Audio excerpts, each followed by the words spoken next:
নমস্কাৰ মৰমৰ ছাত্ৰ ছাত্ৰীসকল, আজি আমি আলোচনা কৰিম এইটো ভিডিঅ'ত ক্লাছ 8ৰ তোমালোকৰ যিটো আছে ছাবজেক্ট ইতিহাস আৰু ৰাজনীতি বিজ্ঞান সেইটো কিতাপৰ তোমালোকৰ আহা ইয়াত পাৰ্ট নম্বৰ 10 সংবিধান আৰু ইয়াৰ প্ৰয়োজনীয়তা। ছাত্ৰ ছাত্ৰীসকল, এই পাৰ্টটো তোমালোকৰ কাৰণে খুবেই ইম্পৰ্টেণ্ট পাৰ্ট। এই পাৰ্টটোৰ পৰা তোমালোকৰ বহুতখিনি কুৱেশ্যন আহে। চ' মই এইটো ভিডিঅ'ত এই পাৰ্টৰ ভিতৰুৱা যিবিলাক কুৱেশ্যন আছে ইম্পৰ্টেণ্ট কুৱেশ্যন সকলোখিনি মই লৈ আহিছোঁ আৰু অনুশীলনী থকা কুৱেশ্যনখিনিও অতি সহজকৈ বনাই লৈ আহিছোঁ। গতিকে তোমালোকে ভিডিঅ'টো স্কিপ নকৰাকৈ গৈ চাই থাকা। ইয়াত তোমালোকৰ সকলোবিলাক প্ৰশ্নৰ উত্তৰ ইয়াতে তোমালোকে কনফাৰ্ম হৈ যাবা আৰু ভালকৈ বুজি পাবা। আৰু ইয়াতে এটা কথা ক'ব বিচাৰোঁ, যিসকল ছাত্ৰ ছাত্ৰীয়ে মোৰ চেনেলটোত প্ৰথমবাৰ আহিছে তোমালোকে চেনেলটো ছাবস্ক্ৰাইব কৰি ৰাখি দিয়ে, তেনেহ'লে এনেকুৱা ধৰণৰ ভিডিঅ' আগতে পাই যাবা। প্ৰথমে আহা তোমালোকে পেজ নম্বৰ 90 মানে 90। ইয়াত চোৱা, ইয়াত কি কৈছে কিমান ৰাষ্ট্ৰ পৰিচালনাৰ এই নীতি নিয়ম আৰু আইন কানুনসমূহকে সামগ্ৰিকভাৱে সংবিধান বুলি কোৱা হয়। তোমালোকে ইয়াৰ পৰা ইয়ালৈ পঢ়ি যাবা। মই এইখিনি দগাই দিয়া নাই, তোমালোকে এবাৰ পঢ়ি চাবা। বেছি টান নহয়, অলপ পঢ়িলে তোমালোকে বনাই লিখিব পাৰিবা, সেইকাৰণে অলপ পঢ়ি চাবা এইখিনি। তাৰপিছত আহা তোমালোকে ইয়াত সংবিধানৰ কেইটামান বৈশিষ্ট্য। সংবিধানৰ কেইটামান বৈশিষ্ট্য বুলি ক'লে সংবিধান মানে সংবিধান কি থাকে আৰু ইয়াৰ কামবিলাক কি সংবিধান হ'ল কিছুমান আইন আৰু নীতি নিয়মৰ সমষ্টি। সাধাৰণতে সংবিধানৰ আইন কানুন নীতি নিয়মবোৰ লিখিত ৰূপত থাকে। সংবিধানে চৰকাৰৰ বিভিন্ন বিভাগৰ মাজত সম্পৰ্ক নিৰ্ধাৰণ কৰে। এইবিলাক তোমালোকে পঢ়ি ল'বা এবাৰ। তাৰপিছত তোমালোকে আহা পেজ নম্বৰ 91। পেজ নম্বৰ 91ত প্ৰথমতে চোৱা কি দিছে সংবিধানৰ প্ৰয়োজনীয়তা। আমাক সংবিধানখন কিয় লাগে, প্ৰয়োজন কিয় আমাৰ সংবিধানটো আছে সংবিধানৰ আমাৰ কিয় প্ৰয়োজন। তোমালোকে ইয়াত চোৱা প্ৰথমত কি দিছে, এখন ৰাষ্ট্ৰত বিভিন্ন সম্প্ৰদায় জাতি উপজাতি আৰু ভাষা সংস্কৃতিৰ মানুহে বসবাস কৰে, সেইকাৰণে এখন সংবিধানৰ প্ৰয়োজন। তোমালোকে ইয়াৰ পৰা এইখিনি লিখিলে হৈ যাব। তাৰপিছত লিখিব পাৰা তোমালোকে কি ইয়াত চোৱা তোমালোকে কি দিছে, মানুহে বসবাস কৰে। সকলো মানুহৰে মনোভাৱ আৰু চিন্তাধাৰা একে নহয়। বিভিন্ন ভিন্নতা থাকিলেও ৰাষ্ট্ৰখন সুকলমে পৰিচালনা কৰিবৰ বাবে সেই ৰাষ্ট্ৰৰ সংবিধানে এক গুৰুত্বপূৰ্ণ ভূমিকা গ্ৰহণ কৰে। মানে ইয়াত কৈছে এখন ৰাষ্ট্ৰত বহুতো ধৰণৰ মানুহ থাকে, সেইকাৰণে মানুহবিলাকৰ কিছুমান নিয়মৰ মাজত বান্ধ থাকিব লাগিব, সেইকাৰণে এখন সংবিধানৰ প্ৰয়োজন। দ্বিতীয়টো চোৱা কি দিছে, দেশৰ নাগৰিকসকলৰ অধিকাৰ আৰু ব্যক্তিগত স্বাধীনতাক সুৰক্ষা দিয়াত সংবিধান এখনে উল্লেখযোগ্য ভূমিকা গ্ৰহণ কৰে। তোমালোকে ইয়াৰ পৰা ইয়ালৈ লিখি দিবা। তৃতীয়ত কি দিছে তোমালোকে চোৱা, এখন গণতান্ত্ৰিক দেশৰ শাসন ব্যৱস্থা নাগৰিকে প্ৰত্যক্ষ বা পৰোক্ষভাৱে তেওঁৰ পচন্দৰ নেতাক দিছে ইয়াত নিৰ্বাচন কৰি চৰকাৰ পৰিচালনা কৰাৰ দায়িত্ব সংবিধানে প্ৰদান কৰিছে। ইয়াৰ পৰা লিখিবা হৈ যাব। চতুৰ্থটো তোমালোকে পঢ়ি ল'বা আৰু পঞ্চমটো পঢ়ি ল'বা। তাৰপিছত তোমালোকে এইটো এটা ইম্পৰ্টেণ্ট কুৱেশ্যন আছে, ঠিক সেইদৰে ৰাষ্ট্ৰ এখন সুকলমে পৰিচালনা হ'বলৈ সংবিধানত চৰকাৰৰ তিনিটা অংগ দিয়া হৈছে। তোমালোকে এইটো মুখস্থ কৰিবা। সংবিধানত চৰকাৰৰ তিনিটা অংগ কি কাৰ্যকলাপ, বিধানমণ্ডল আৰু ন্যায়পালিকা। এইকেইটা তোমালোকে ভালকৈ মুখস্থ কৰি ল'বা। কাৰ্যকলাপ, বিধানমণ্ডল, ন্যায়পালিকা চৰকাৰৰ তিনিটা অংগ। তাৰপিছত তোমালোকে আহা নেক্সট পেজত 92 পেজ নম্বৰত। ইয়াতে কি কৈছে জানি থওঁ আহা, বিধানমণ্ডলে ৰাষ্ট্ৰ পৰিচালনাৰ বাবে অত্যাৱশ্যকীয় আইন প্ৰণয়ন কৰে। মানে বিধানমণ্ডলে ৰাষ্ট্ৰ এখন পৰিচালনা কৰাৰ বাবে এটা আইন প্ৰণয়ন কৰে। তাৰপিছত কাৰ্যপালিকাই কি কৰে, কাৰ্যপালিকাই বিধানমণ্ডলে প্ৰণয়ন কৰা আইনসমূহ কাৰ্যকৰী কৰে। কাৰ্যপালিকাই কি কৰে, বিধানমণ্ডলে যিটো আইন প্ৰণয়ন কৰে, আইন তৈয়াৰ কৰে, এইটো কাৰ্যকৰী কৰে। আৰু ন্যায়পালিকাই কি কৰে, ন্যায়পালিকাই বিধানমণ্ডলে প্ৰণয়ন কৰা আইনসমূহ সংবিধান সন্মত হৈছে নে নাই তাকে চাই আৰু বিচাৰ ব্যৱস্থা পৰিচালনা দিয়ে। কি কৈছে এইটো, বিধানমণ্ডলে যিটো আইন প্ৰণয়ন কৰে সেই কামবিলাক ন্যায়পালিকাই চাই যে একচুৱেলি যিটো আইন বনাইছে সেই আইনটো সংবিধানমতে হৈছে নে নাই, নে নিজৰ ইচ্ছামতে বনাইছে, সেইটো ন্যায়পালিকাই বিচাৰ কৰে। তাৰপিছত আহা তোমালোকে কি পেজ নম্বৰ 93। পেজ নম্বৰ 93 চোৱা কি দিছে আমাৰ এটা ইম্পৰ্টেণ্ট আছে ইয়াত, লিখিত সংবিধান। যিবোৰ লিখিত সংবিধান কাক বোলে, যিবোৰ সংবিধান লিখিত ৰূপত থাকে তাকে লিখিত সংবিধান বুলি কোৱা হয়। পৃথিৱীৰ প্ৰায়বোৰ ৰাষ্ট্ৰতে লিখিত সংবিধান আছে। তোমালোকে আহিব পাৰে কোৱেশ্যন, লিখিত সংবিধান কাক বোলে। ইয়াত দুটা কি দিছে বৈশিষ্ট্য, লিখিত সংবিধান স্পষ্ট আৰু নিৰ্দিষ্ট। লিখিত সংবিধানত ক্ষমতাৰ বিভাজন, নাগৰিকৰ অধিক আদিৰ স্পষ্ট উল্লেখ থাকে। তাৰপিছত তোমালোকে অলিখিত সংবিধান কি, ইয়াতে চোৱা অলিখিত সংবিধান কি। পৃথিৱীৰ প্ৰায়বোৰ দেশত লিখিত সংবিধানৰ ব্যৱস্থা আছে। মানে পৃথিৱীৰ বেছিভাগ দেশতে লিখিত সংবিধানৰ ব্যৱস্থা আছে। এই ক্ষেত্ৰত ব্যতিক্ৰম হৈছে ইংলেণ্ডৰ সংবিধান, যাৰ কোনো লিখিত ৰূপ নাই। মানে ইংলেণ্ডৰ সংবিধানখন অলিখিত। তোমালোকে মনত ৰাখিবা, ইংলেণ্ডৰ সংবিধানখন অলিখিত। এনেদৰে সংবিধানক অলিখিত সংবিধান বুলি কোৱা হয়। তাৰপিছত চোৱা তোমালোকৰ ইমান ইম্পৰ্টেণ্ট হয়, এইবিলাক অহাৰ চান্স কম থাকে। অলিখিত সংবিধানৰ বৈশিষ্ট্য বিভিন্ন সময়ত প্ৰচলিত প্ৰথা পদ্ধতি ৰীতি নীতি ঐতিহ্য আৰু পৰম্পৰাৰ ওপৰত নিৰ্ভৰ কৰি অলিখিত সংবিধান সৃষ্টি হয় আৰু এই সংবিধানৰ কোনো বিষয় লিখিত ৰূপত নাথাকে।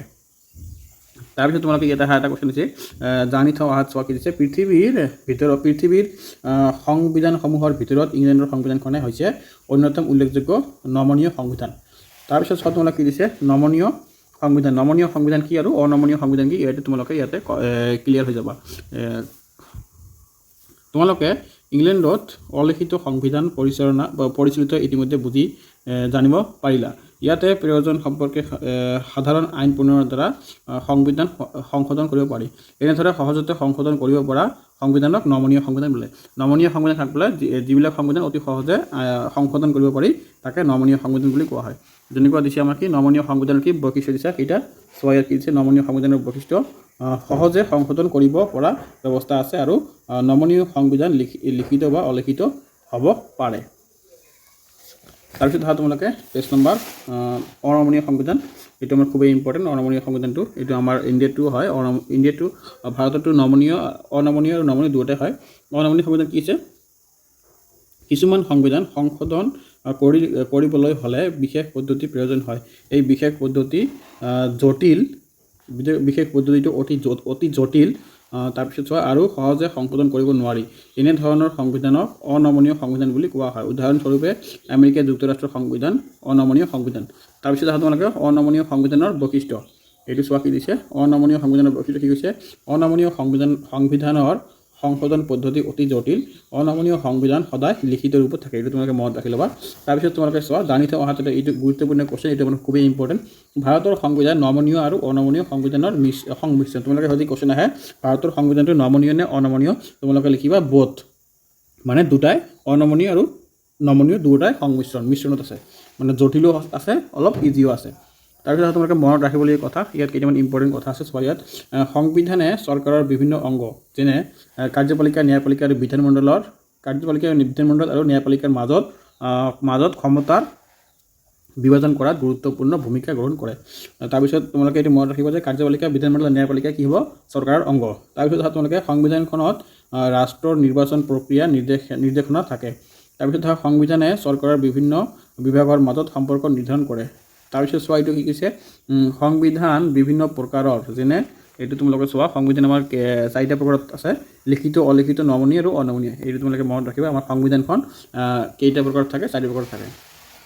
তাৰপিছত ছাত্ৰ-ছাত্ৰীসকলে তোমালোকে ইয়াত আহা, এইবিলাক কুৱেশ্যন মই নেক্সটত লৈ আছোঁ, ভিডিঅ'টো তোমালোকে স্কিপ নকৰাকৈ চাই থাকিবা। তোমালোকে তেনেহ'লে বাকীবিলাক কুৱেশ্যনো পাই যাবা, এইখিনি তোমালোকে পাই যাবা। আৰু ইয়াতে তোমালোকে চোৱা ইয়াতে কি দিছে, এটা ছাত্ৰ-ছাত্ৰীসকল এতিয়া তোমালোকে আহা অনুশীলনীৰ কুৱেশ্যনখিনি মই আকৌ এবাৰ কৈ দিছোঁ। 8ম শ্ৰেণীৰ সংবিধান আৰু ইয়াৰ প্ৰয়োজনীয়তা, আমাৰ পাৰ্ট নম্বৰ আছে 10 আৰু আমাৰ কিতাপৰ নাম আছিল কি, সমাজ বিজ্ঞানৰ ইতিহাস আৰু ৰাজনীতি বিজ্ঞান।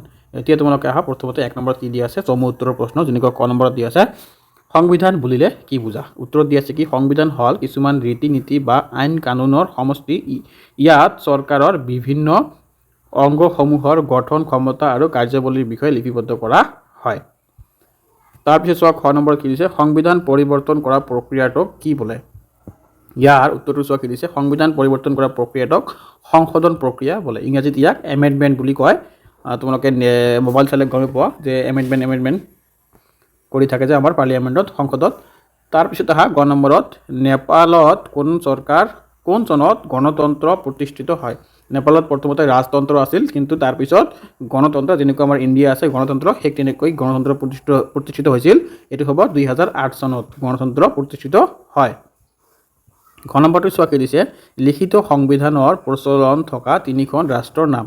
লিখিত সংবিধানৰ প্ৰচলন থকা 3খন ৰাষ্ট্ৰৰ নাম ক'বলৈ গ'লে ভাৰতবৰ্ষ, ৰাছিয়া আৰু আমেৰিকা যুক্তৰাষ্ট্ৰ। তোমালোকে এই 3খন লিখি দিবা। তাৰপিছত 2 নম্বৰত চমু টকা লিখা। ইয়াত তোমালোকে চোৱা নমনীয় সংবিধান আমি আগতে পাই আহিছোঁ। নমনীয় সংবিধান বুলি কি ক'লে, এই নমনীয় সংবিধানটো অতি সোনকালে সংশোধন কৰিব পাৰি। ঠিক এনেকৈ অলপ লিখি দিবা, যি সংবিধানৰ প্ৰয়োজন সাপেক্ষে সাধাৰণ আইন প্ৰণয়নৰ দ্বাৰা সংবিধান সংশোধন কৰিব পাৰি তেনে সংবিধানক নমনীয় সংবিধান বোলে। 2 মাৰ্কছৰ সৈতে আহে, তোমালোকে ইয়াৰ পৰা ইয়ালৈকে লিখি দিবা, তাতে যথেষ্ট হৈ যাব আৰু নালাগে বাকীবিলাক লিখিবলৈ। তাৰপিছত অহা অলিখিত সংবিধান। অলিখিত সংবিধান বুলি ক'লে আমি আগতে পাই আহিছোঁ, অলিখিত সংবিধানত কোনো বিষয় লিখিত ৰূপত নাথাকে। বিভিন্ন সময়ত প্ৰচলিত প্ৰথা, পদ্ধতি, ৰীতি নীতি, ঐতিহ্য, পৰম্পৰাৰ ওপৰত নিৰ্ভৰ কৰি অলিখিত সংবিধান সৃষ্টি হয়। তোমালোকে ইয়াৰ পৰা লিখি দিবা।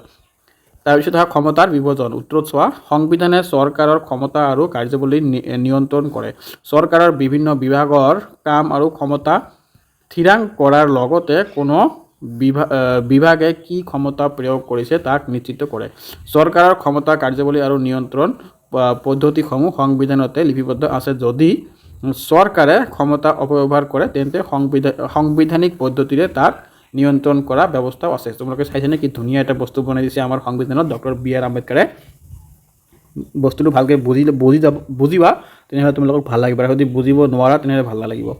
তাৰপিছত অহা শুদ্ধ উত্তৰটো বাছি উলিওৱা। ক নম্বৰত কি দিছে, ইংলেণ্ডৰ সংবিধান লিখিত নে অলিখিত? এইটো আমি আগতে গম পাইছোঁ, এইটো অলিখিত সংবিধান। ভাৰতৰ সংবিধান অনমনীয়, নমনীয় আৰু অনমনীয় মিশ্ৰণ, এইটো হ'ব আমাৰ নমনীয়। ছাত্ৰ-ছাত্ৰীসকল এইটো তোমালোকৰ সঠিক উত্তৰ নহ'ব পাৰে। ভাৰতীয় সংবিধানখন অনমনীয় আৰু নমনীয় দুটাৰে মিশ্ৰণ। তোমালোকে এইটো লিখি দিবা, যদি আহে কোৱেশ্যনত এনেকৈ লিখি দিবা যে অনমনীয় আৰু নমনীয় দুটাই মিশ্ৰণ। তাৰপিছত লিখিবা কাৰ্যপালিকা, বিধানমণ্ডল, ন্যায়পালিকা দেশৰ আইনসমূহ প্ৰস্তুত কৰে। এইটো কোনে প্ৰস্তুত কৰে? আইনসমূহ বিধানমণ্ডলে আইনসমূহ প্ৰস্তুত কৰে, কাৰ্যপালিকাই কাৰ্যকাৰী কৰে আৰু ন্যায়পালিকাই সেই আইনবিলাক ভালকৈ চোৱা চিতা কৰে, জাজমেণ্ট দিয়ে যে আইনটোৰ একচুৱেলি সংবিধান মতে হৈছেনে এনে বনাই দিছে। তাৰপিছত অহা 4 নম্বৰ, সংবিধান কেই প্ৰকাৰ আৰু কি কি? সংবিধান আৰু কেই প্ৰকাৰ আমি আগতে গম পাইছোঁ। সংবিধান 4 প্ৰকাৰৰ, যেনে লিখিত সংবিধান, অলিখিত সংবিধান, নমনীয় সংবিধান আৰু অনমনীয় সংবিধান। এই চাৰিটা তোমালোকৰ ইম্পৰ্টেণ্ট হয়, অলপ চাই ল'বা 4টা কুৱেশ্যন। যেনেকুৱা হৈছে লিখিত সংবিধান, এইটো আমি আগতে পাই আহিছোঁ। লিখিত সংবিধান কাক বোলে? তোমালোকে আকৌ ডাবল কৈ নাযাওঁ, যিবোৰ সংবিধান লিখিত ৰূপত থাকে তাকে লিখিত সংবিধান বুলি কোৱা হয়। তাৰপিছত অহা অলিখিত সংবিধান, অলিখিত সংবিধানত কোনো লিখিত ৰূপ নাথাকে তাকে অলিখিত সংবিধান বুলি কোৱা হয়, এইটো আমি ডাবল কৈ নাযাওঁ। অনমনীয় সংবিধান, অনমনীয় সংবিধান যি সংবিধান প্ৰয়োজন সাপেক্ষে সাধাৰণ আইন প্ৰণয়নৰ দ্বাৰা সংবিধান সংশোধন কৰিব পাৰি তাকে নমনীয় সংবিধান বুলি ক'ব পাৰি। আৰু কি কৈছে ইয়াত? অনমনীয় সংবিধান, কিছুমান সংবিধান সংশোধন কৰিবলৈ হ'লে বিশেষ পদ্ধতি প্ৰয়োগ কৰে তাকে অনমনীয় সংবিধান বুলি ক'ব পাৰি। তাৰপিছত তোমালোকে 5 নম্বৰত উত্তৰ দিয়া। ক নম্বৰত কি দিছে, লিখিত আৰু অলিখিত সংবিধানৰ দুটা পাৰ্থক্য। লিখিত সংবিধান আৰু অলিখিত সংবিধানৰ মাজত কি কি পাৰ্থক্য আছে তোমালোকে চাই লোৱা অলপ।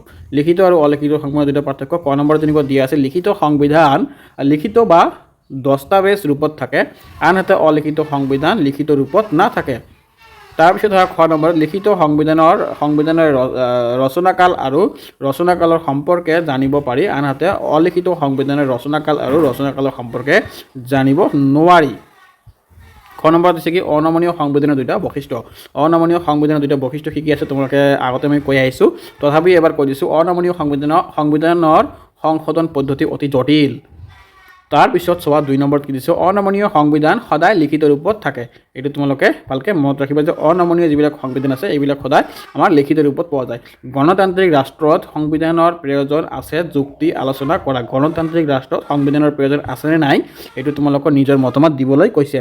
ইয়াত উত্তৰত চোৱা কি দিছে, ৰাষ্ট্ৰ এখনত বিভিন্ন সম্প্ৰদায়ৰ, জাতি, উপজাতি, ভাষা, সংস্কৃতিৰ মানুহ বসবাস কৰে, গতিকে সকলো চিন্তাধাৰা আৰু মনোভাৱৰ জনসাধাৰণকে সুকলমে পৰিচালনা কৰিবলৈ সংবিধানৰ প্ৰয়োজন। এইটো আমি আগতটোৱে লিখি দিবা তোমালোকে যে সংবিধান কিয় লাগে।